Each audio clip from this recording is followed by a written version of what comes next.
This is Luke Paulson, the Catholic Conservative, and welcome to the news of the week for December 27th, 2025. And if you enjoy these videos, do not forget to like, comment, and most importantly, subscribe for more.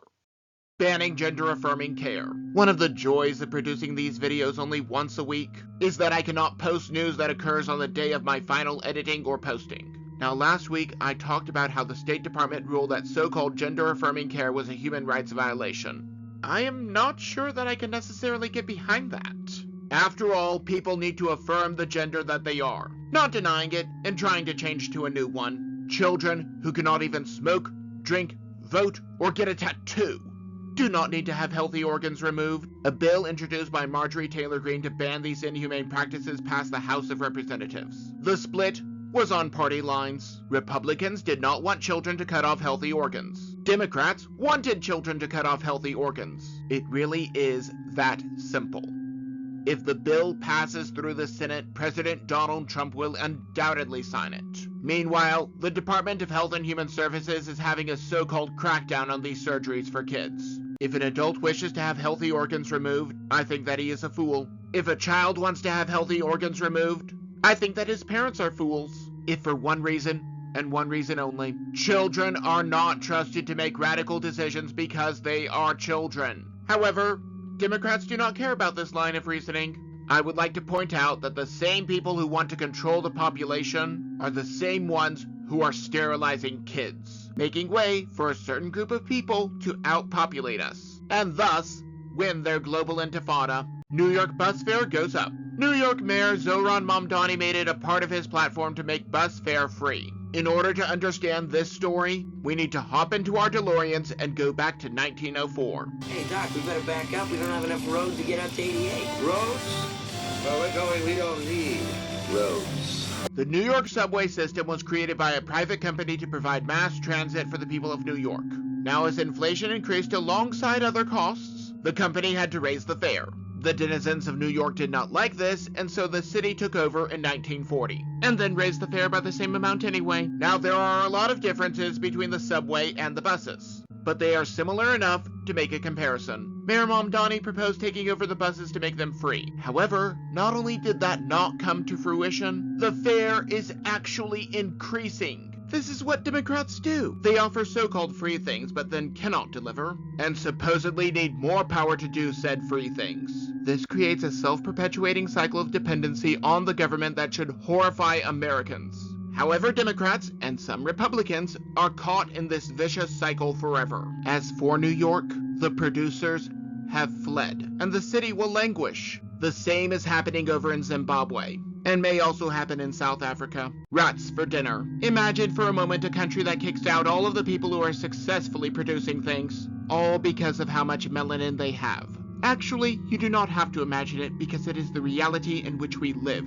Zimbabwe expelled all of the so-called white farmers from the country. Then there are countries like South Africa where there was a mass genocide against them. Throughout history, whenever nations expel or kill those who produce things, the whole nation suffers. When people flee communism, everyone left suffers. It would be better to attract people with capitalism, but that is another topic for another day. Back to Zimbabwe, people there are resorting to eating rats. Supposedly this is a delicacy in that part of the world. However, this is because they got rid of all of the producers. Farming and ranching is not as easy as Harvest Moon would lead you to believe. It is hard work and something that has to be learned, not taught.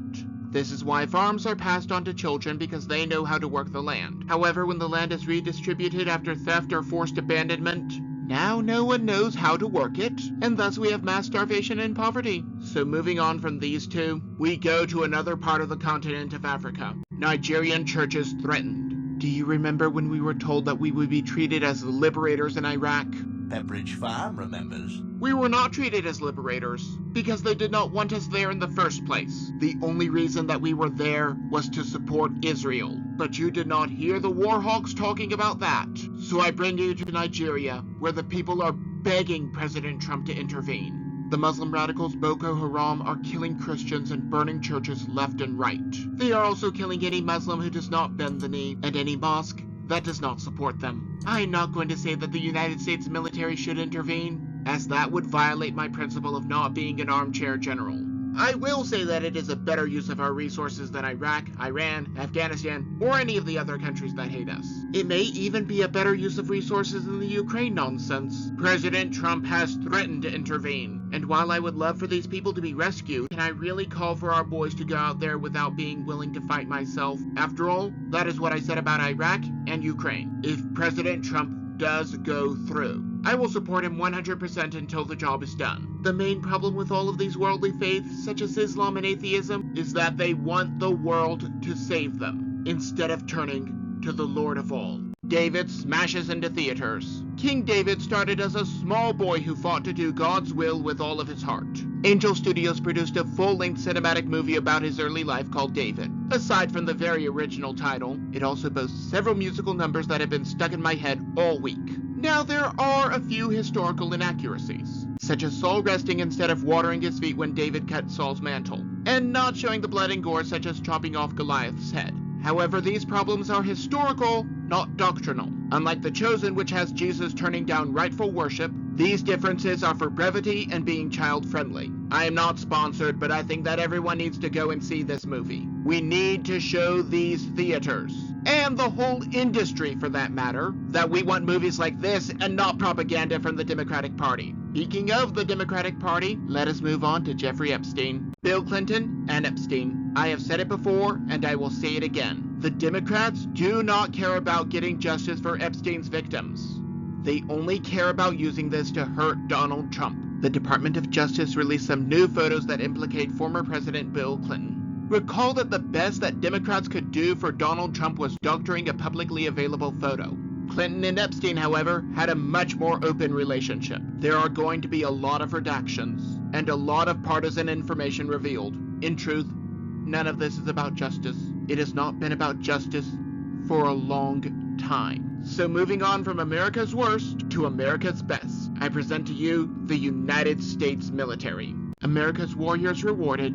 $1,776 is more than a month's salary for me before taxes. I do not get paid much, but unlike liberals who judge everything by a lens of covetousness, I am satisfied with what I have. Moving on, that is the amount that soldiers have been promised by President Trump. When the Schumer shutdown came, and our military was not going to get paid, some super rich friend of President Trump reportedly paid their wages.